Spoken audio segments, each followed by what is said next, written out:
நல்லது. அனைவருக்கும் ஆஹ், இறை சாதனை மார்க்க அன்பர்கள் அனைவருக்கும் இனிய மாலை வணக்கங்க. ஆஹ், நம்ம தொடர்ந்து மாதம் மாதம் ஒவ்வொரு தலைப்புலையும் சிந்தனை செஞ்சுட்டு இருக்கோம். இன்னைக்கு இறை செயல் நமக்கு கொடுத்திருக்க ஒரு அற்புதமான தலைப்பு, இனிய இல்லறம்.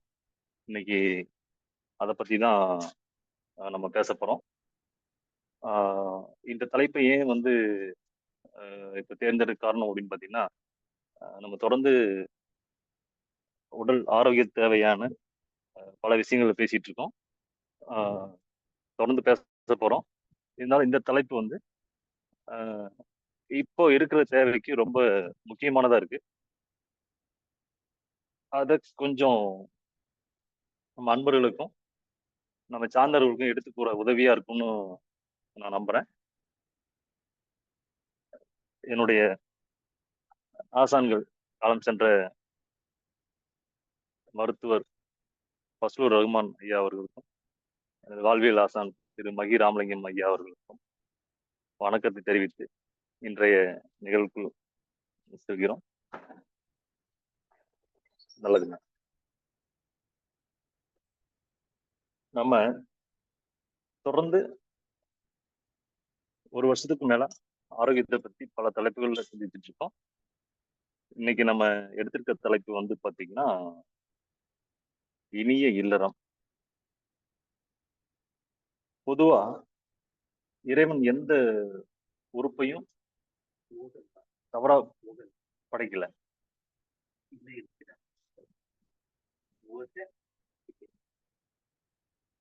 தவறா படைக்கல, தேவையில்லாமலும் படைக்கல.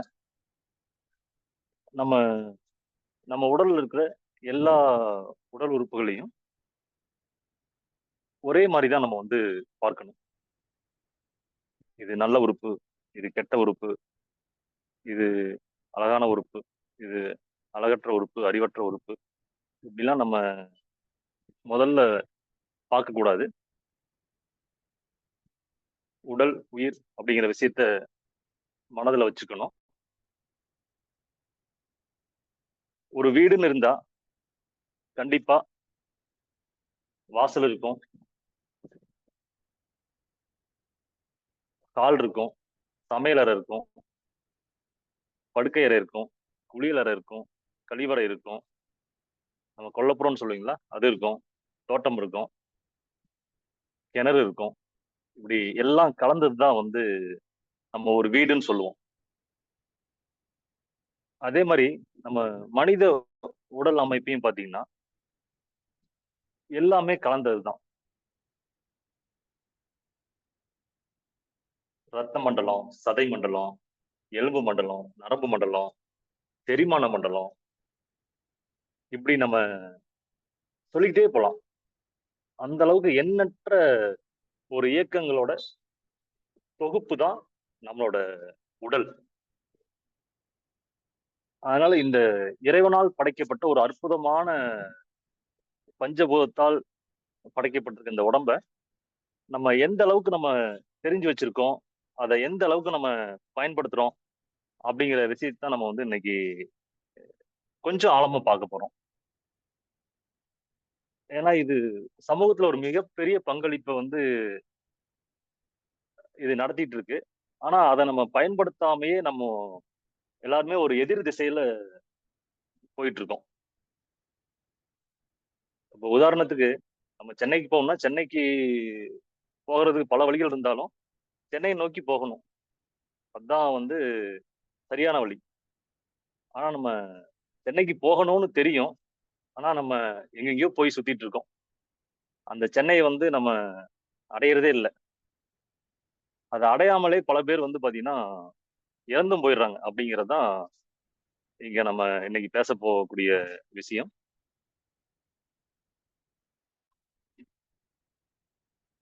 இது ஏன் எனக்கு இனிய இல்லறம் அப்படின்னு எனக்கு தலைப்பு வச்சிருக்கோம்னா, கணவன் மனைவிக்கு இது ஒரு முக்கிய பங்களிப்பா இருக்குது.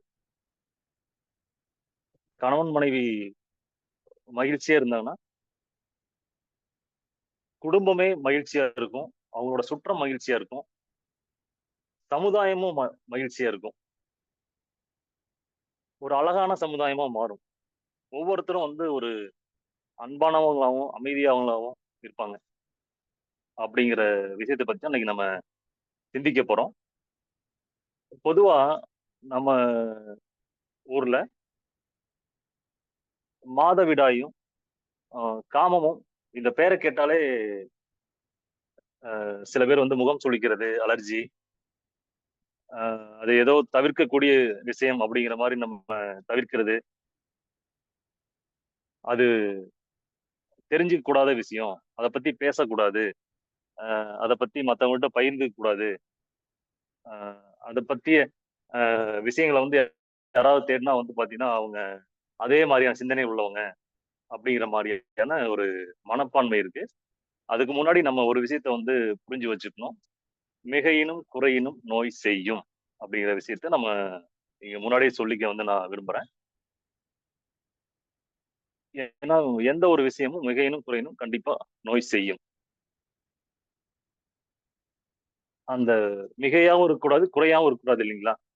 அது ஏன் வந்து குறையா இருக்கு? எந்த அளவுக்கு அது பாதிப்ப ஏற்படுத்துது? அப்படிங்கிறத பார்க்க போறோம். மிகையா இருக்கிறதும் இருக்கு. அதுக்கான காரணங்களும் ரொம்ப அரிதா சில இடங்கள்ல வந்து பார்த்தீங்கன்னா, நடந்துட்டு இருக்கு. அதுவும் வந்து ஒரு வறட்சியினால், ஆ இன்னும் மேலும் பல காரணங்களால் அந்த மாரி நடந்து, அது சமுதாய சீரழிவாவும், ஒரு முறையற்ற ஒரு விஷயமாகவும் அது நடந்துட்டு இருக்கிறத நம்ம பார்க்க முடியுது. நல்லதுங்க. காமம் அப்படிங்கிற ஒரு விஷயத்த பத்தி தான் இன்னைக்கு நம்ம முழுமையா வந்து இன்னைக்கு சிந்திக்க போறோம். இது வந்து ஒரு உணர்வு தான். நமக்கு எப்படி பசி, தாகம், ஓய்வு, உறக்கம் இந்த மாரி இருக்குதோ, அதே மாரி இந்த காமம் அப்படிங்கிற விஷயத்துக்கும் எந்த அளவுக்கு முக்கியத்துவம் நம்ம குடுக்குறோம், அத பத்தி எந்த அளவுக்கு நம்மளோட அறிவ வளர்த்து வச்சிருக்கோம், நம்மளோட சந்ததிகளுக்கு எப்படி நம்ம அத வந்து சொல்றோம். நம்ம எல்லாருமே ஊர்ல வந்து எப்படி சாப்பிடணும், எப்படி தண்ணி குடிக்கணும், எப்படி தூங்கணும், எப்படி ஓய்வு எடுக்கணும் அப்படின்னு சொல்றதுக்கெல்லாம் பலர் இருக்காங்க. அவங்களெல்லாம் அதோட நிப்பாட்டிக்கிறாங்க. பட் இந்த முழுமை அடையறதுக்கு, நம்மளோட ஆரோக்கியம் வந்து முழுமையா கிடைக்கிறதுக்கு, நம்மளோட மனித வாழ்வு முழுமை அடையறதுக்கு, இது வந்து ஒரு கேப்பாவே இருந்துட்டு இருக்கு எப்பவுமே. அது என்னதான் வந்து ஆதி காலத்துல இருந்து இலைமறை காயா வந்து கோயில்களோட சிற்பங்களிலயும், ஆ மத்த விஷயங்கள்லயும் பெரியவங்க மூலமா கடத்துனாலும், தொடர்ந்து வந்து இதெல்லாம் அப்படியே குறைஞ்சுக்கிட்டே வந்து வந்து பார்த்தீங்கன்னா, இத பத்தின புரிதல் வந்து சரியா கிடைக்காமயும், தவறான புரிதல்னாலயும் நெறைய வந்து பிரச்சனைகள சந்திச்சுட்டு இருக்காங்க. அது குடும்ப அளவுலயும் சரி, சமுதாய அளவிலும் சரி, மற்ற எல்லா இடங்கள்லயும் இதோட பாதிப்பு பிரதிபலிப்பா இருக்கு நெறையா. அது அவங்களுக்கே தெரியாது. இதுதான் அவங்களோட பிரச்சனை அப்படின்னு. அதுதான் அவங்களோட பிரச்சனை. அதனால தான் அதோட விளைவு தான் இப்படி ஏற்படுது அப்படிங்கிறது கூட தெரியாத அளவுக்கு பெண்களும் இருக்காங்க. ஆண்களும் இருக்காங்க. இதுக்கு வந்து முக்கியமா வந்து சொல்லணும்னா, ஒரு ஆண் வந்து முழுமையா இத வந்து தெரிஞ்சுக்காம, அத பெண்ணுக்கு குடுக்காம இருக்கிறது தான் முக்கிய காரணம்.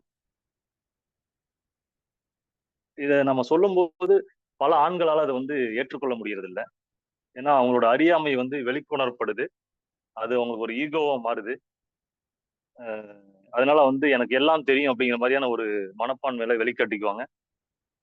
ஆனாலும் இந்த விஷயத்துல எப்படி வந்து நம்ம பொறுமையா சாப்பிடுறோம், பொறுமையா தண்ணி குடிக்கணும்னு சொல்றோம், நல்லா ஆழ்ந்த தூக்கம் வேணும், 8 மணி நேரம் உறங்கணும் அப்படின்னு சொல்றோமோ, அதே மாரி இந்த கலவி அப்படிங்கிற விஷயத்துக்கும் கண்டிப்பா அதற்கான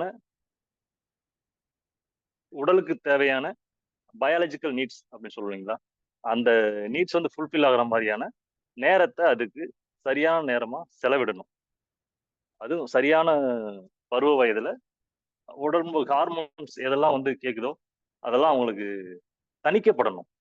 இந்த மாரி தணிக்கப்படாத காமத்தோட விளைவு தான் சிறு குழந்தைகள, வயதானவங்கள இந்த மாரி என்னன்னே யோசிக்க முடியாம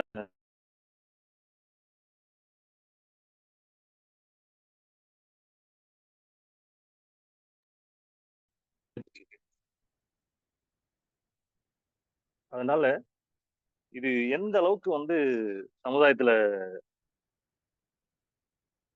பிரதிபலிச்சிட்டு இருக்கு அப்படிங்கிற விஷயத்த நம்ம பார்க்க போறோம். இது வந்து உடலின் அடிப்படை தேவை. நம்ம நிறைய பேத்துக்கு வந்து நம்ம சம்பாதிக்கிற நோக்கத்துல வேலை, மற்ற ஏதோ ஒரு விஷயத்துல அவங்களை ஈடுபடுத்திட்டு எல்லாத்தையுமே அவசரமா பண்றது. சாப்பிடுறது, தண்ணி குடிக்கிறது, தூங்குறது எல்லாமே அவசரம், அவசரம், அவசரம், அவசரம். நான் 2 மணி நேரம் தூங்குனேன், 3 மணி நேரம் தூங்குனேன் அப்படிங்கிற மாரி அது ஒரு பெருமை. ஆ குடும்பத்துக்காக உழைக்கிறேன். தொழில்ல நான் வந்து கொடிகட்டி பறக்கிறேன். என்னோட ஃபீல்ட்ல நான் தான் நம்பர் 1 அப்படின்னு சொல்லிக்கிறதுக்கு எல்லாருமே ஒரு விஷயத்த வச்சு கங்கணம் கட்டிட்டு அதுக்கு பின்னாடி ஓடுவாங்க. ஆனா தன்னுடைய உடல் தேவையும், மன தேவையும் என்னன்னே தெரியாம ஓடிட்டு இருக்க ஒரு வாழ்வு. சமீபத்துல பார்த்தீங்கன்னா, மிக குறைந்த வயதுல எவ்வளவு பேர் வந்து மரணம் அடைஞ்சுட்டு இருக்காங்க. அவங்கலாம் ஒரு துறையில சாதிச்சிருப்பாங்க. ஆனா, இப்ப சமீபத்துல கூட இறந்த பிரபலமானவர்லாம் பார்க்கலாம் நீங்க. 46 வயசுலலாம் இறந்திருக்காங்க. எந்த அளவுக்கு உடலோட ஆரோக்கியத்த வந்து கண்டுக்காம இருந்தா, ஒரு விஷயத்த நோக்கி அவங்க அத மட்டுமே தேடி ஓடிட்டு இருந்தா, இந்த மாரியான இழப்புகள் வந்து ஏற்படும். அப்படிங்கிறத நம்ம சிந்திச்சு பார்க்கணுங்க. நம்ம ஐயாவே சொல்லியிருக்காரு, வேதாத்திரி ஐயாவே. மாதம் இருமுறை கலவி அப்படிங்கிறது அடிப்படை தேவை அப்படிங்கிறது. இன்னைக்கு பெரும்பாலும் எல்லாருமே அவசரத்துல தான் சொல்லப்போனா கோழி கொத்துற மாரி சொல்லுவாங்க இல்லீங்களா? அந்த மாரி தான் ஈடுபட்டு இருக்காங்க. 1 நிமிஷம், 2 நிமிஷம் அப்படிங்கிற மாரியா தான் ஈடுபட்டு இருக்காங்க. ஆனா உடலோட தேவை வந்து அதுல நிறைவடைஞ்சிருமானா கண்டிப்பா நிறைவடையாது. அதுல வந்து இன்னும் வந்து வெறுப்பு தான் அதிகமாகும்.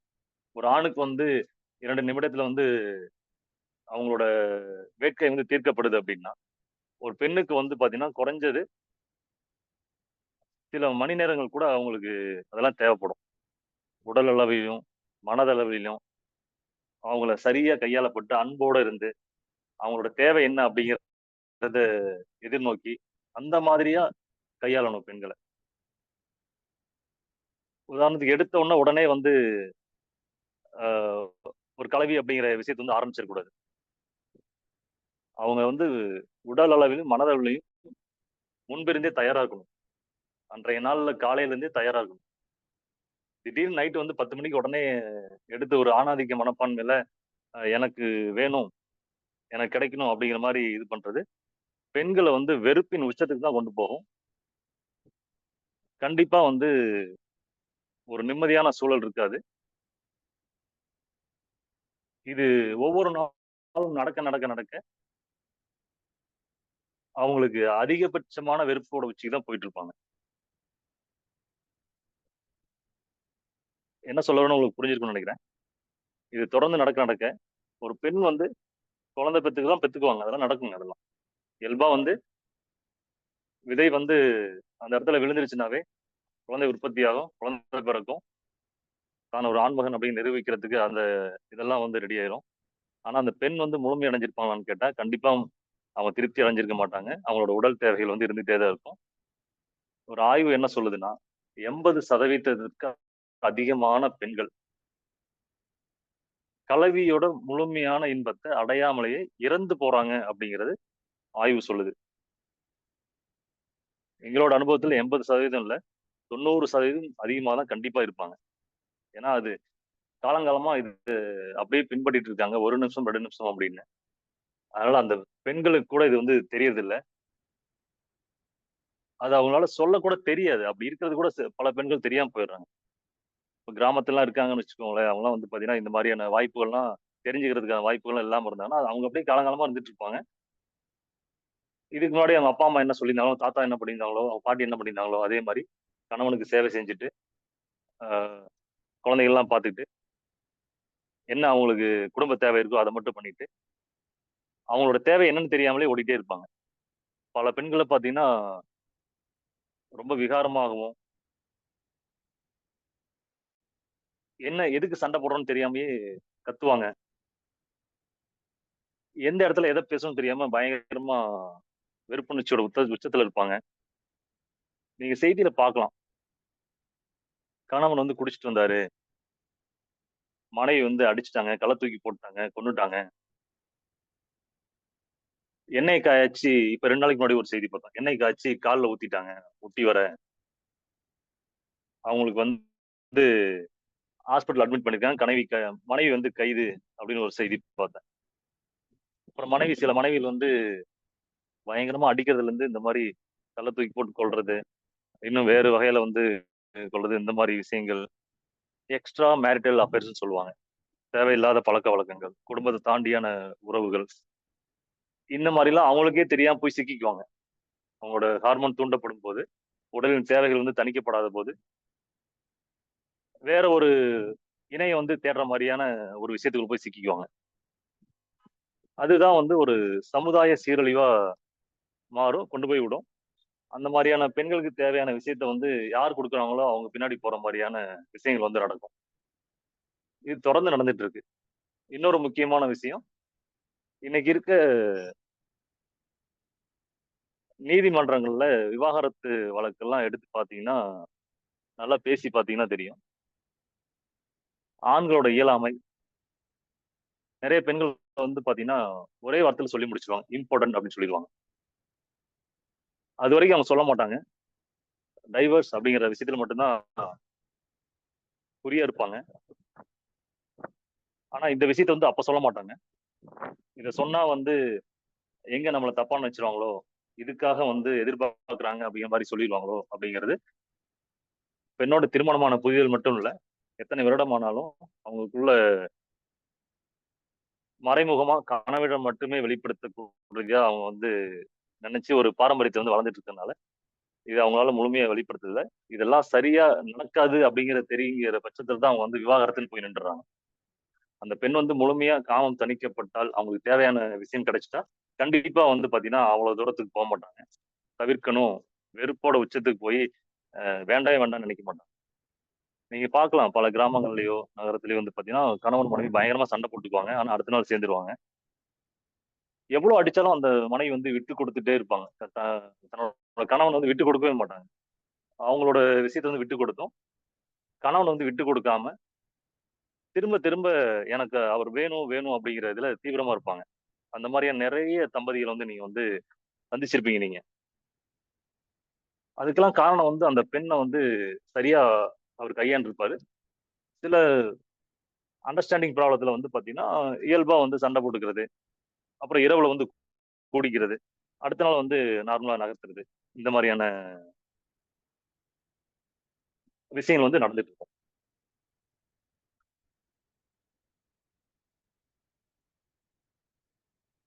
இந்த காமம் அப்படிங்கிற விஷயத்துல என்னென்ன நல்ல விஷயங்கள் நடக்குது அப்படின்னு பாத்தீங்கன்னா, ஆக்ஸிடோசின் அப்படிங்கிற திரவம், என்டோர்பின் அப்படிங்கிறது, டோபமைன் அப்படிங்கிறது. இந்த திரவங்கள்லாம் சரியா சுரக்கும். அந்த ஆண், பெண் ஒரு இணையர்களுக்குள்ள இதெல்லாம் சரியா நடந்துச்சுன்னா, இதெல்லாம் சரியா சுரக்கும். இதனால என்ன பெனிஃபிட் அப்படின்னு பார்த்தீங்கன்னா, மன அமைதியும், மன நிறைவும், ஆரோக்கியமும் கிடைக்கும். இது எப்படி கிடைக்கும்னு பார்த்தீங்கன்னா, நம்ம அந்த விஷயம் நடக்கும் பொழுது, உடல்ல இருக்க எல்லா நரம்புகளும், செல்களும், எல்லா மண்டலங்களும் தூண்டப்படுது. நோய் எதிர்ப்பு சக்தி தூண்டப்படுது. நல்ல ஆரோக்கியமான தூக்கம் கிடைக்குது. ஒரு சாட்டிஸ்ஃபேக்ஷன் இருக்கும் அவங்களுக்குள்ளார. இது நடக்கும்போது வந்து பார்த்தீங்கன்னா, அவங்க மனதளவிலும், உடல் அளவிலும் அமைதியாவாங்க. யார்ட்டயும் போய் சண்டை போடணும்னு நெனைப்பே வராது முதல்ல. எதா இருந்தாலும் அமைதியா ஹேண்டில் பண்ணலாம். அப்படிங்கிற மாரியான ஒரு விஷயம் இருக்கும். எப்பவும் ஒரு புன்னகையோட, ஒரு நிறைஞ்ச மனசோட அமைதியா இருப்பாங்க. அந்த மாரி பெண்களும் சரி, ஆண்களும் சரி. ஒரு அலுவலகத்திலயோ, ரோட்லயோ நெறைய பார்க்கலாம் நீங்க. ரோட்ல போகும்போது எடுத்தோனே திடீர் திடீர்னு வந்து ஷார்ட் டெம்பர்ல வந்து பார்த்தீங்கன்னா, கோவம் அடைஞ்சிருவாங்க. பெண்கள் இருந்தா யாராவது வந்து சும்மா பார்த்தாவே வந்து பார்த்தீங்கன்னா, பயங்கரமா பேச ஆரம்பிச்சுருவாங்க, கத்த ஆரம்பிச்சுருவாங்க. இந்த மாரியான விஷயங்கள்லாம் அவங்களுக்குள்ள இருக்கிற பாலியல் வறட்சி, தணிக்கப்படாத காமம் அப்படிங்கிற விஷயத்த நம்ம புரிஞ்சுக்கணுங்க. மேலும் இது வந்து பார்த்தீங்கன்னா, ரத்த ஓட்டத்த வந்து மேம்படுத்தும். இதய நலன வந்து மேம்படுத்தும். இந்த மாரியான நெறைய விஷயங்கள வந்து இது மனிதர்களுக்கு வந்து குடுத்துட்டு இருக்கு. மனிதர்கள் மட்டும் இல்ல, எல்லா உயிரினங்களுக்கும் இது பொதுவான ஒரு விஷயம் தான். நம்ம தான் வந்து நமக்கு இருக்கிற கிடைச்ச அறிவ வச்சு ஒவ்வொரு விஷயத்தையும் ஆராய்ஞ்சு, இது நல்லது, இது கெட்டது, அ இந்த உறுப்ப இப்படி பார்க்கணும், அந்த உறுப்ப இப்படி பார்க்கணும், அப்படிங்கிற மாரியான ஒரு பிம்பத்த ஏற்படுத்தி வச்சிருக்கோம் நம்ம. எந்த மாரியான முறையா அணுகணும், எப்படி நம்ம வாழணும் அப்படிங்கிற விஷயம் கூட நம்ம எவ்வளோ வயசானாலும் தெரியாமயே வாழ்ந்து மடிஞ்சு போறோம் அப்படிங்கிறது தான் ஒரு வேதனையான விஷயம், கொடுமையான விஷயம். ஏன்னா இப்ப சாப்பாடு கூட எப்படி சாப்பிடணும் அப்படிங்கிறது தெரியாதவங்க, ஒரு திரைமறைவுல நடக்கிற விஷயத்த எப்படி வந்து முழுமையாவும், நிறைவாவும் செய்வாங்க அப்படிங்கிற விஷயத்த வந்து நம்ம யோசிச்சு பார்க்கணும். அத மென்னு சாப்பிடறதுக்கு கூட நேரம் கிடையாது. அவங்களுக்கு ரசிச்சு சாப்பிடணும் அப்படிங்கிறது கூட எண்ணம் இல்லாதவங்க, இந்த விஷயத்துல எவ்வளோ அக்கறையா இருப்பாங்க அப்படிங்கிறது நம்ம யோசிக்கணும். ஏன்னா பெண் அப்படின்னா ஒரு சமுதாயத்துல மனைவி ஆயிட்டாங்க அப்படின்னா, நிறைய சரியான புரிதல் இருக்கும் இருக்காங்க. ஆனா பலர் வந்து கல்யாணம் ஆச்சுன்னா வந்து ஒரு அடிமை மாரி நடத்துறது. இவ தானே எனக்கு வேணுங்கிறப்ப கிடைக்கணும் அப்படிங்கிற மாரியான ஒரு மனப்பான்மை. இதெல்லாம் வந்து சர்ச்சைக்குரிய ஒரு விஷயமா இருந்துட்டு இருக்கும். அது எப்ப வந்து பெண்ணுட்ட இருந்து வெளிப்படும் அப்படின்னா, ஒரு ஆணோட இயலாமை வந்து ஏற்படும்போது, பெண்கிட்ட இருந்து வந்து பாத்தீங்கன்னா, இது ஒரு வீரியமா வெளிப்படும்.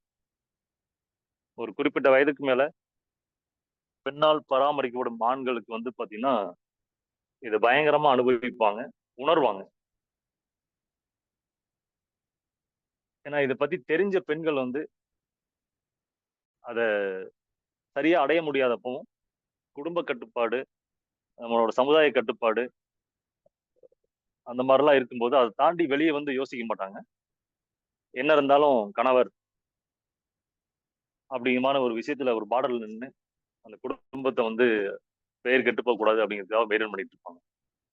ஆனா அவங்களுக்குள்ள பர்சனலா பாத்தீங்கன்னா, நெறைய விஷயங்கள் நடந்துட்டு இருக்கும்.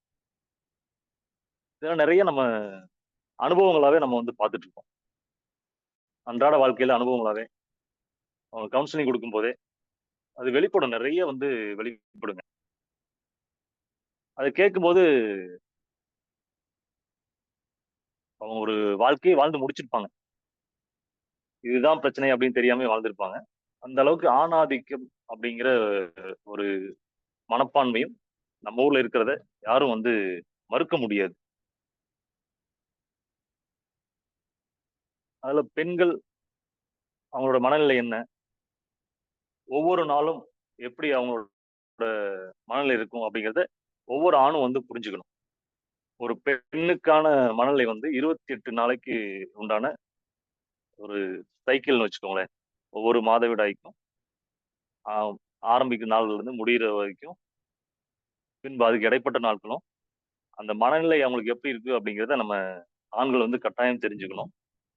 அது தெரிஞ்சுக்காதனால தான் பல பிரச்சனைகள வந்து சந்திச்சுட்டு இருக்காங்க. ஒரு பெண்ணுக்கு வந்து 28 நாள் சைக்கிள் அப்படின்னா, ஒரு ஆணுக்கு வந்து ஒவ்வொரு நாளும் சைக்கிள் நடந்துகிட்டே இருக்கும். அதுக்கான தொடர்ச்சியா வந்து உடல் வந்து இயங்கிட்டு இருக்கும். காலையில ஒரு மாரியாவும், மதியம் ஒரு மாரியாவும், இரவு ஒரு மாரியாவும், ஆண்களுக்கான உடலில் சுரக்கும் திரவங்கள் வந்து அந்த மனதளவிலயும், உடல் அளவிலயும் அவங்கள வந்து மாத்திட்டே இருக்கும். ஆனா பெண்களுக்கு அப்படி இல்ல. அது 28 நாள் சைக்கிள்ங்க. அவங்களோட கழிவு வெளியேற்றத்துக்கு ஆரம்பிச்சு, அது முடிஞ்சு, அதுக்கப்புறம் தொடர்ந்து அது நடந்துட்டே இருக்கும். இதுக்கான சிந்தனைகள் வந்து நம்ம தெரிஞ்சுக்கணும். அம்மா, சகோதரிகள், மனைவி, மனைவியோட அக்கா, தங்கை, அவங்களோட உறவுகள், சின்னம்மா, பெரியம்மா, அத்தை, நம்மளோட கசின்ஸ், அத்தை பொண்ணுங்க, மாமா பசங்க, இப்படி எல்லா வகையிலும் நம்ம கூட இருக்கிற பெண்கள் வந்து எந்த மாரியா நம்மளோட அப்ரோச்ல இருப்பாங்க? அவங்கள எப்படி நம்ம நடந்துக்கணும்? அவங்களோட உடல் தேவை என்ன? நம்மளோட செயல்பாடு எப்படி இருக்கணும்? அப்படிங்கிறத நம்ம ஒவ்வொரு நேரத்திலயும் சரியா அணுகணும் அப்படின்னா, கண்டிப்பா வந்து பாத்தீங்கன்னா, எல்லா பெண்களும் வந்து பாத்தீங்கன்னா, ஒரு ஆண வந்து ஒரு குழந்தை மாரி பாத்துக்குவாங்க அவங்க. அவங்களோட எதிர்பார்க்கிறது ஒரு அன்பும் அரவணைப்பும் தான். அப்படிதான் இப்போ நிறைய பெண்கள் வந்து குடும்பத்த வந்து ஓட்டிட்டு இருக்காங்கன்னா, அந்த அன்பும் அரவணைப்புனால தான் வந்து பார்த்தீங்கன்னா, ஆண்களோட இயலாமை இருந்தா கூட அது வந்து ஓடிட்டு இருக்கு. இப்போ வந்து பார்த்தீங்கன்னா, நெறைய ஆண்கள் படிக்கும் போதுலேருந்து ஆரம்பிச்சு ஆரோக்கியத்த கெடுக்கிறது, உடம்ப கெடுத்துக்கிறது, தேவையற்ற பழக்கவழக்கங்கள் இதெல்லாம் ஏற்படுத்திக்கிறது. எதுக்கெடுத்தாலும் போய் மருந்து மாத்திரைன்னு போடுறது, ஊசிக்கு போறது, இதெல்லாம் பண்ணதுனால வந்து பார்த்தீங்கன்னா, அவங்களால இந்த மாரி விஷயங்கள்ல வந்து சரியா செயல்படுத்த முடியறதில்ல. ஒரு பெண்ணுக்கான தேவைய வந்து நிறைவேற்ற முடியறதில்ல. கண்டிப்பா இத கேட்டுருக்க அன்பர்கள் வந்து, உங்களோட மகள்களையோ, உங்களோட தங்கைகளையோ, அக்காங்களையோ அந்த மாரி நீங்க திருமணம் பண்ணி குடுக்குறீங்க அப்டின்னா, இதெல்லாம் யோசிங்க. இந்த மாரியான ஒரு ஆணுக்கு வந்து நம்ம குடுக்கணுமா? அப்டின்னு யோசிங்க. நல்லா விசாரிச்சுட்டு குடுங்க. ஒரு குடிப்பழக்கத்துக்கோ, போதை பழக்கத்துக்கோ, இப்பல்லாம் ரொம்ப எளிமையா வந்து அந்த மாரி பழக்கத்துல வந்து வீழ்ந்துர்றாங்க பசங்க. அது ஆரோக்கியத்த சீரழிச்சு போயி, எப்ப பார்த்தாலும் ஃபோன்லயே மூழ்கி கிடக்கிறது. எல்லாமே ஃபோன்லயே வந்து நடந்து முடிஞ்சிருது. இப்ப இருக்கிற பசங்களுக்கு. அந்த அளவுக்கு சமூகம் வந்து மோசமா போயிட்டு இருக்கு. அதனால நம்ம சரியா வளர்க்கிற நம்ம குழந்தைங்கள எந்த மாதிரியான பசங்க வந்து கொடுக்கணும் அப்படிங்கிறத நம்ம ரொம்ப தீவிரமா சிந்திச்சு நம்ம கொடுக்கணும். ஒவ்வொருத்தரும் இப்படி நினைச்சாதான் கண்டிப்பா ஒவ்வொரு ஆணும் வந்து தன்னோட ஆரோக்கியத்துல இருந்து கவனம் செலுத்துவாங்க. ஒரு பெண்ணுக்கு தேவையான விஷயங்கள் என்ன அப்படின்னு சொல்லி தெரிஞ்சு அதை பண்ண ஆரம்பிப்பாங்க. இல்ல அப்படின்னா இது அப்படியே போயிட்டு இருந்துச்சுன்னா வந்து பாத்தீங்கன்னா ரொம்ப கஷ்டம். பெண்களோட தேவை என்னன்னே வந்து தெரிஞ்சு கூட விரும்பாம மோசமான நிலைமை நோக்கி போயிட்டு இருக்கோம். அதனால உங்க குடும்பத்துல நடக்கிற ஒவ்வொரு திருமணத்தையும் பார்த்து பார்த்து பண்ண வேண்டிய சூழ்நிலை நம்ம எல்லாருமே இருக்கோம் நம்ம. குழந்தைகளுக்கு தேவையான சரியான வரன தேர்ந்தெடுக்கணும். அதுலயும் இந்த விஷயத்த பத்தி அறிவில்லாம வந்து கட்டி குடுத்துட்டோம் அப்படின்னா, நாளைக்கு சிரமப்பட போறது நம்ம வீட்டு பெண்கள் தான். அதனால பெண்களுக்கு முன்னாடிலாம் வந்து அத்தைமார்களோ, பாட்டிகளோ சொல்லிக் குடுத்துட்டு இருந்த விஷயத்த இப்ப சொல்றதுக்கு யாரும் இல்ல. அதெல்லாம் மொபைல் ஃபோன்லயும், இணையத்திலயும் வந்து தவறாக வழிநடத்தப்பட்டுட்டு இருக்கு. நம்ம அத்தைமார்களும், பாட்டிமார்களும் சுருக்கமா சொல்லிக் குடுத்த விஷயத்த, இப்ப இருக்கிற எந்த ஒரு இணையத்தாலயோ, மொபைல் ஃபோன்லயும் சொல்லிக் குடுக்க முடியாது. அந்த அளவுக்கு அறிவு வறுமையில வந்து நம்ம சிக்கிக்கிட்டு இருக்கோம். அந்த மாரி ஒரு சமுதாயத்துல. அதனால நம்ம எந்த அளவுக்கு இந்த விஷயத்துல வந்து வீக்கா இருக்கோம் அப்படிங்கிறத ஒவ்வொருத்தரும் வந்து நம்ம புரிஞ்சுக்கணுங்க.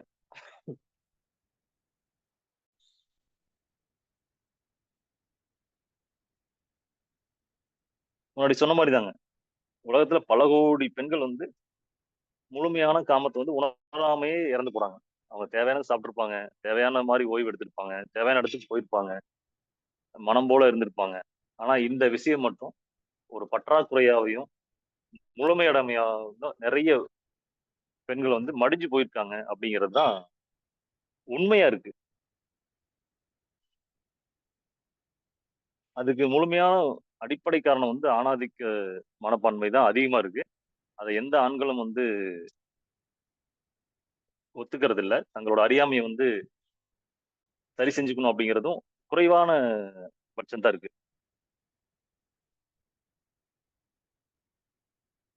என்னதான் வந்து பெண்கள் வந்து இத வெளிப்படுத்தாம இருந்தாலும், காலம் வந்து அத கண்டிப்பா வந்து வெளிப்படுத்தியே தீரும். ஒரு சூழ்நிலையில வந்து கண்டிப்பா அவங்க சொல்ல வேண்டிய சூழ்நிலைக்கு தள்ளப்படுவாங்க. அப்ப வந்து அது வெளிப்படுத்தியே தீரும். ஆனா அந்த மாரி வெளிப்படுத்தும்போது இவங்களோட ஒரு ஜென்மமே முடிஞ்சு போயிருக்கும் அப்படிங்கிற மாரியான ஒரு சூழ்நிலை தான் நெறைய பேருக்கு இங்க வந்து இருக்கு. இந்த தேவை வந்து முழுமையடையறதுனால என்னென்ன பிரச்சனை பார்த்தீங்கன்னா, பெண்களுக்கு வந்து நெறைய உடல் தொந்தரவு நோய்கள், அ மாதவிடாய் சிக்கல், முக்கியமா வந்து நம்ம தைராய்டு மாரியான விஷயங்கள்லாம் இது முக்கிய காரணமா இருக்கும். கர்ப்பப்பை பிரச்சனைகள், இப்ப வந்துட்டு இருக்க மாரடைப்பு, புற்றுநோய், இன்னொரு முக்கியமான விஷயம் விபத்து நெறைய நடந்துட்டு இருக்கிறதுக்கும் இது ஒரு முக்கிய காரணமா இருக்கு. இதுக்கெல்லாம் பின்னால வந்து பாத்தீங்கன்னா என்ன ஒரு விஷயம் பாத்தீங்கன்னா தணிக்கப்படாத காமம் அப்படிங்கிற விஷயம் வந்து இதுக்கு பின்னாடி இருக்கு. அது வந்து பாலியல் வறட்சியினால வர்றது. ஒரு ஆண் வந்து பெண்ணுக்கு சரியா கொடுக்காதனால அந்த பெண் வந்து ஆணை வந்து கண்டுக்க மாட்டாங்க. அந்த ஆணுக்கு தேவையானது கிடைக்காது. அவனோட மன சமநிலை சரியா இருக்காது. முடிவெடுக்க முடியாது. ஒரு இக்கட்டான சூழ்நிலையில ஒரு இடத்துல வேகமா போறோம்னா விபத்துல சிக்கிக்குவாங்க. தன்னை நோக்கி ஏதாவது வந்து ஒரு ஆபத்து வருதுன்னா உடனே தற்காத்துக்க கூட அவங்களோட மூளை வந்து சரியா அந்த அளவுக்கு பரபரப்பா வேலை செய்யாம போயிடும். இந்த மாதிரியான நிறைய விஷயங்கள் இது பின்னாடி வந்து மறைஞ்சிருக்கு இது பின்னாடி. அதனால தணிக்கப்படாத காமம் எந்த அளவுக்கு நம்மள மோசமான நிலைக்கு கொண்டு போகும் அப்படிங்கிற நம்ம கண்டிப்பா வந்து உணர்ந்தே ஆகணும் அப்படிங்கிற சுச்சுவேஷன்ல தான் நம்ம வந்து இருக்கோம். ஆண்களுக்கும் இது சரியா கிடைக்கலன்னா ஆண்களுக்கும் நோய் வருது. இப்ப பாருங்க நிறைய ஆண்கள் வந்து பாத்தீங்கன்னா தைராய்டு இருக்கு, சுகர் இருக்கு, பிபி இருக்கு. காமனா சொல்லிட்டு இருப்பாங்க. ரொம்ப எளிமையா சொல்லிட்டு இருப்பாங்க சுகர் இருக்கு, பிபி இருக்குன்னு. ஆனா ஒரு நல்ல வாழ்வியல்ல இருக்க ஆண் மகன்களுக்கு வந்து பாத்தீங்கன்னா, நாங்களோ எங்களோட சுற்றத்துல இருக்க நண்பர்களுக்கும் வந்து பாத்தீங்கன்னா, யாரும் வந்து சுகரை நோக்கி போகல. மாத்திரை வாங்கி சாப்பிடல. இதுக்காக தனியா உடற்பயிற்சி பண்ணல. நாங்களும் இதே சமூகத்துல தான் வாழ்ந்துட்டு இருக்கோம். அன்றாடம் மற்ற மனிதர்கள் எப்படி வாழ்ந்தாங்களோ அதே மாதிரி தான் நாங்களும் இதே பூமியில வாழ்ந்துட்டு இருக்கோம். அதனால இதெல்லாம் ஏன் வருது அப்படிங்கிறத நம்ம வந்து புரிஞ்சுக்கணும். எதுக்கு எடுத்தாலும் உடனே போய் ஒரு மாத்திரை தூக்கி போட்டு சமாளிச்சுக்கிறது. அத தொடர்ந்து மறுபடியும் பல வருஷ கணக்குல நம்ம கொண்டு போறது. அந்த நோய் பயத்த அதிகப்படுத்தி நம்ம மனசுக்குள்ள ஆழமா விதைச்சுக்கிறது. இது சாப்பிடாட்டி வந்து இறந்துருவோம். சாகுற வரைக்கும் சாப்பிட்டே ஆகணும் அப்படிங்கிற மாரியான ஒரு விஷயத்துல போய் சிக்கிக்கிறது. இதெல்லாம் நம்மளோட அறியாமை, அறிவு, வறுமை அப்படிதான் நம்ம வந்து எடுத்துக்கணும். நம்ம உடம்புலயே வந்து எல்லாத்தையும் வச்சுக்கிட்டு போய் ஒவ்வொன்னுக்கும் வந்து மருத்துவம் தேடிட்டு இருக்கோம். பசி, தாகம், ஓய்வு, உறக்கம், காமம் அப்படிங்கிற விஷயத்த சரியா பின்பற்றினா எல்லாமே நம்ம உடம்புல சமநிலை அடையும் அப்படிங்கிற விஷயம் தான் உண்மையான விஷயம். அத ஒவ்வொருத்தரும் உணர்ந்து பார்த்தீங்கன்னாவே, உங்களுக்கு பல அனுபவங்கள் வந்து இருந்திருக்கும். ஆனா நம்ம மருத்துவமனை நோக்கி ஓடுன்னு ஓடுறாங்க. என்ன எதுக்குன்னு கூட யோசிக்கிறதே கிடையாது. இப்ப பாருங்க, சீர்காழியில நேற்றைய செய்தி. கிட்டத்தட்ட 25க்கும் மேற்பட்ட பெண்களுக்கு வந்து ஒரே நேரத்துல ஏதோ ஊசி செலுத்தியிருக்காங்க. நெறைய பேர் அதுல வந்து மயக்கம் அடைஞ்சிருக்காங்க. அவங்களுக்கு உடல் பாதிப்பு ஏற்பட்டிருக்கு. காய்ச்சல் வந்திருக்கு, நடுக்கம் வந்திருக்கு. ஏன் வந்து ஒரே நேரத்துல அவங்களுக்கு செலுத்தணும் அப்படிங்கிறத கொஞ்சமாவது யோசிச்சு பார்க்கணும். அதுல என்ன இருக்கு? ஏன் வந்து நம்ம எல்லாத்தையும் ஒரே நேரத்துல இப்படி செலுத்துறாங்க அப்படிங்கிறத யாராவது யோசிச்சு பார்க்குறாங்களா? அப்படின்னா, பெரும்பான்மையான நம்ம சமூகம் அத யோசிக்கிறதே கிடையாது. நல்லதுக்கு தானே போடுறாங்க அப்படின்னு நெனைச்சுக்குவாங்க. இதுக்கு பின்னாடி இருக்க மிகப்பெரிய விஷயங்கள் என்னன்னு சொல்லி ஒவ்வொருத்தரும் யோசிச்சு பார்க்கணும். அதனால என்ன அவங்களுக்கு பலன்? நம்மள வச்சு என்ன பண்றாங்க? நம்ம பரிசோதனை எலியா? நம்ம விலங்கா? அப்படிங்கிறத யோசிச்சு பார்க்கணும் கொஞ்சமாவது. ஏன்? எதுக்கு? எப்படி? அப்படிங்கிற எந்த கொஸ்டினையுமே கேட்கறது இல்ல. கேட்டா பகுத்தறிவு அப்படிம்பாங்க நம்ம ஊர்ல. அவ்வளோ வச்சுக்கிட்டு ஏன் வந்து நம்ம இப்படிலாம் போய் சிக்கிக்கிறோம்? அதுல ஒரு பெண் வந்து பார்த்தீங்கன்னா, அந்த ஊசி எடுத்திருந்தா ரொம்ப சீரியஸான நிலைமையில போய் அட்மிட் ஆயிருக்கிறதா வந்து நேத்தைய செய்தி வந்து இன்னைக்கு சொல்லிட்டு இருக்கு. இந்த மாரி அங்க மட்டும் இல்ல, இந்தியா ஃபுல்லாவே நடந்துட்டு இருக்கு. நம்ம ஊர்ல யாரும் கேட்கறதுக்கு வந்து நாதி இல்லன்னு சொல்லலாம்னு வச்சுக்கோங்களேன். அந்த அளவுக்கு மோசமான ஒரு மனித தன்மை இல்லாம நடந்துட்டு இருக்க விஷயங்கள் வந்து நடந்துட்டு இருக்கு. இதுக்கு பின்னாடிலாம் என்ன விஷயங்கள் இருக்குன்னு நம்ம ஆய்ந்தறிஞ்சு தெரிஞ்சுக்கணும். கொஞ்சம் சுயமா யோசிச்சாலே தெரியும். இதுக்கு பின்னாடி என்ன விஷயங்கள் இருக்குன்னு. நம்ம ஆரோக்கியத்த சீரழிக்கிறதுக்கு அவ்ளோ விஷயங்கள் இருக்கு. நம்ம எல்லாமே நம்ம உடம்புலயே இருக்கு. பஞ்சபூதங்களால் படைக்கப்பட்ட உடம்புலயே அத்தனையும் இறைவன் வந்து படைச்சு குடுத்திருக்காரு. உங்களுக்கு ஒரு பிரச்சனை அப்டின்னா, நீங்க கொஞ்ச நாள் சாப்பிடாம இருந்து பாருங்களேன்.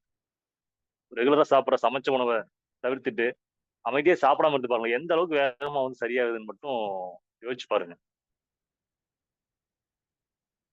உங்க மனசு என்ன சொல்லுதோ அத மட்டும் சாப்பிடுங்க. பழங்கள் சாப்பிட சொல்லுதா? எது சாப்பிட்டா சீக்கிரம் செரிக்குது? நம்ம உடம்பு தேவை என்ன? அப்படிங்கிறத யோசிச்சு பாருங்க. இப்ப பணம் இருக்கு அப்படிங்கிறத பார்த்தீங்கன்னா, சில பேர் தொடர்ந்து வந்து இறைச்சிகளா எடுத்து சாப்பிட்டுட்டு இருப்பாங்க. அவங்களோட எண்ணங்களும், அவங்களோட வாழ்வியல் முறைகளும், அவங்களோட சிக்கல்களையும் யோசிச்சு பாருங்க. நல்ல ஒரு உணவு முறையில பசிச்சு மட்டும் உணவு எடுத்துக்கிறாங்க அப்படிங்கிற மாரியான குடும்பங்கள்ல இருக்க மனிதர்களையும் யோசிச்சு பாருங்க. உங்களுக்கே நெறைய விஷயங்கள் வந்து தெரியும்.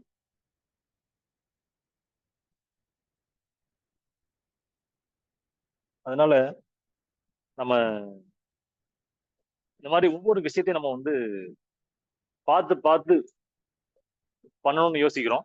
ஆனா இந்த கலவி, காமம் அப்படிங்கிற விஷயத்த எந்த அளவுக்கு நம்ம தெரிஞ்சு வச்சிருக்கோம் அப்படிங்கிறத நம்ம புரிஞ்சுக்கணும். அதனால நீங்க உங்களோட மகளுக்கு வந்து மது, சிடு சிடுன்னு இருக்க மாரியான பையனோ, முழு நேரத்திலயும் நான் வந்து அரசியல்ல நான் பெரிய ஆளணும் அப்படின்னு இறங்கிட்டு இருக்கவங்களோ, வேலை, வேலை, வேலைன்னு சொல்லி போய் வேலையில விழுந்துட்டு இருக்கவங்களோ, இரவு பணியில தொடர்ந்து செஞ்சுட்டு இருக்கவங்களோ,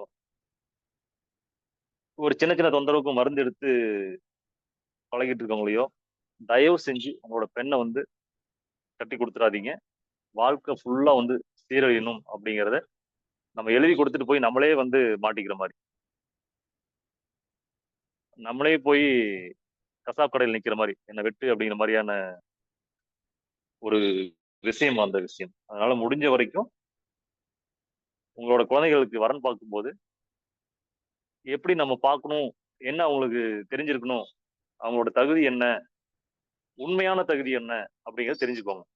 போற இடத்துல நம்மளோட பொண்ணு வந்து நல்லபடியா வாழணும் அப்படின்னா, அதற்கான தேவை என்ன? அப்படிங்கிறத தெரிஞ்சு பயன்படுத்துங்க.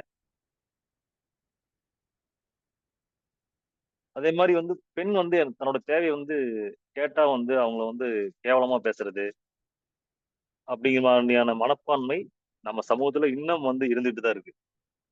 ஆனா வந்து ஒரு ஆண் அந்த மாரி வந்து கேட்கறது வந்து ரொம்ப எளிதா நடந்துட்டு இருக்கும். "எனக்கு இது வேணும் வா" அப்படின்னு கேட்கறது வந்து பார்த்தீங்கன்னா, ஒரு ஆண வந்து யாரும் வந்து குறை சொல்றதோ, அதெல்லாம் சொல்றதில்ல. அவங்களுக்கு வந்து இயல்பு. ஆனா பெண்கள் கேட்டா மட்டும் தவறு அப்படிங்கிற மாரியானது தான் நம்ம ஊர்ல வந்து இருக்கு.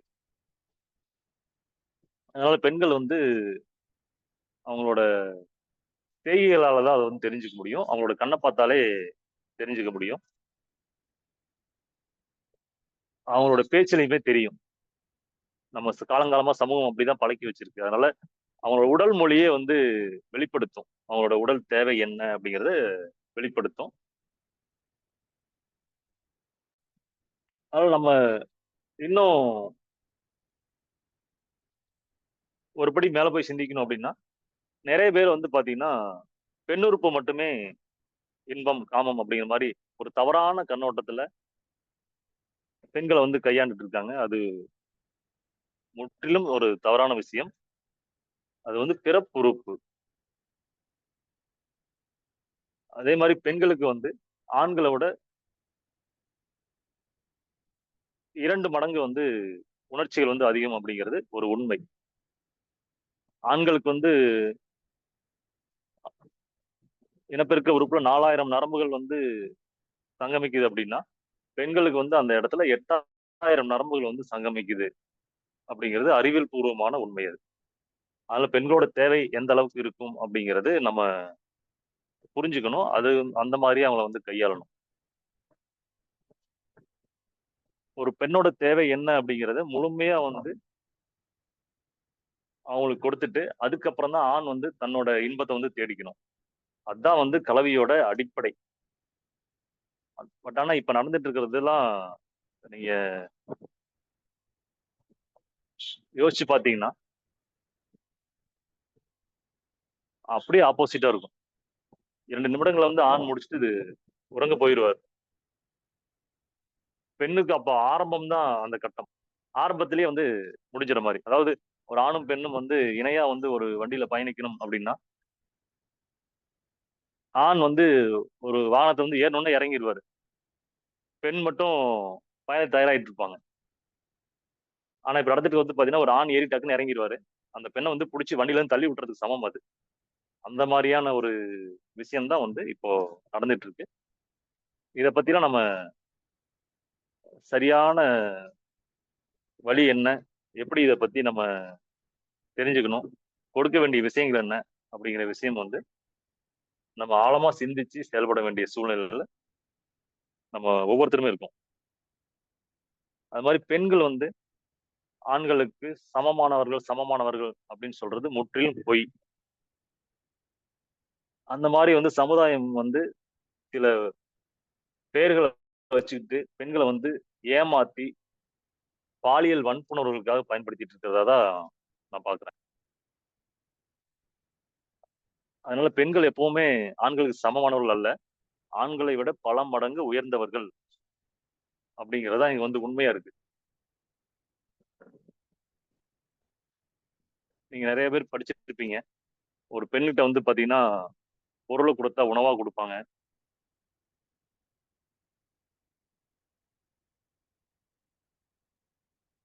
விந்து கொடுத்தா குழந்தையா கொடுப்பாங்க.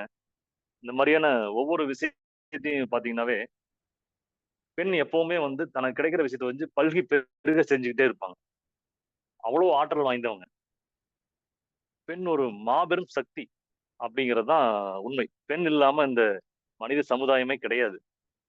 அதனால பெண்கள் அப்படிங்கிறவங்க போற்ற தகுந்தவர்கள், ஆண்களை விட பல மடங்கு உயர்வானவர்கள். அதனால யாராவது வந்து பெண்ணுக்கு ஆண் சமம் அப்படின்னு சொல்றாங்கன்னா உங்களை ஏமாத்த ஆரம்பிக்கிறாங்க அப்படின்னு அர்த்தம்.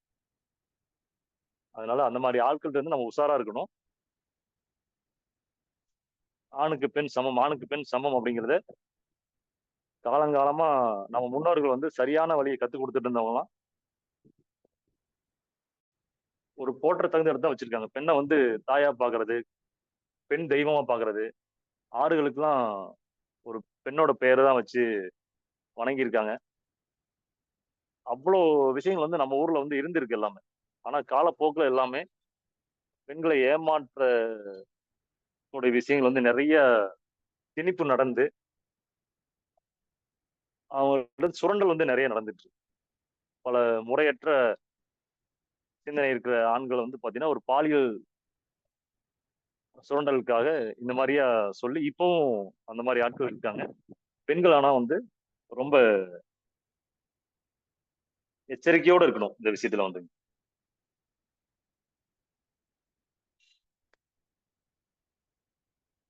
அதனால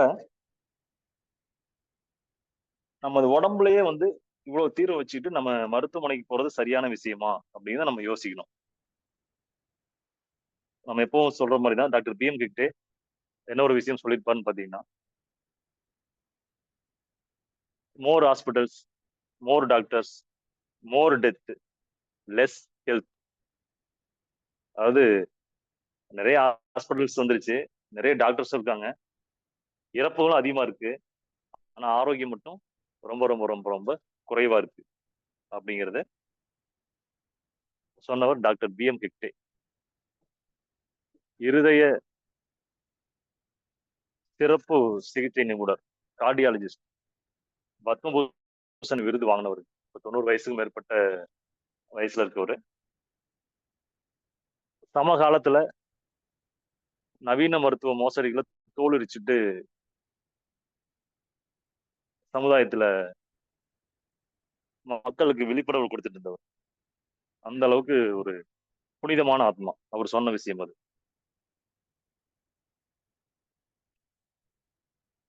அதனால அதிகப்படியான விபத்துகளுக்கு பின்னாடியும் இந்த விஷயம் இருக்கிறத நம்ம கொஞ்ச நேரத்துக்கு முன்னாடி பேசியிருந்தோம். ஏன் இந்த மாதிரிலாம் ஆகுது, ஏன் உங்களுக்கு வந்து இதெல்லாம் சரியான முறையில் கிடைக்கல அப்படிங்கிறதுக்கு ரொம்ப எளிமையான தீர்வுகள் தான். ஒரு குடும்பத்துல இருக்கிற ஆணும் அந்த பெண்ணுக்கு உண்டானவரும் இதை வந்து சரியான முறையில அவங்களுக்கு கிடைக்கிற மாதிரி பண்ணிட்டா ஒவ்வொரு குடும்பமும் வந்து மகிழ்ச்சியா இருக்கும். ஒரு பெண் வந்து சுதந்திரமாகவும் இன்பமாகவும் அவங்க உடல் தேவை பூர்த்தி அடைஞ்சிருந்தா அவங்க வீட்டுல இருக்க பெரியவங்க நல்லா பாத்துக்குவாங்க, குழந்தைகள் நல்லா பாத்துக்குவாங்க. சமுதாய முன்னேற்றமும் வந்து பாத்தீங்கன்னா படிப்படியா தொடர்ந்து வந்து பல்கி பெருகிட்டே இருக்கும். ஆனா ஒரு பெண்ணுக்கு வந்து இதெல்லாம் கிடைக்காம அடக்குறதோ அடிமைத்தனமா நடத்துறதோ, முடக்குறதோ இதெல்லாம் நடந்துட்டு இருக்கும்போது பார்த்தீங்கன்னா, வேற மாதிரியான விளைவுகள் தான் வந்து ஏற்படும்.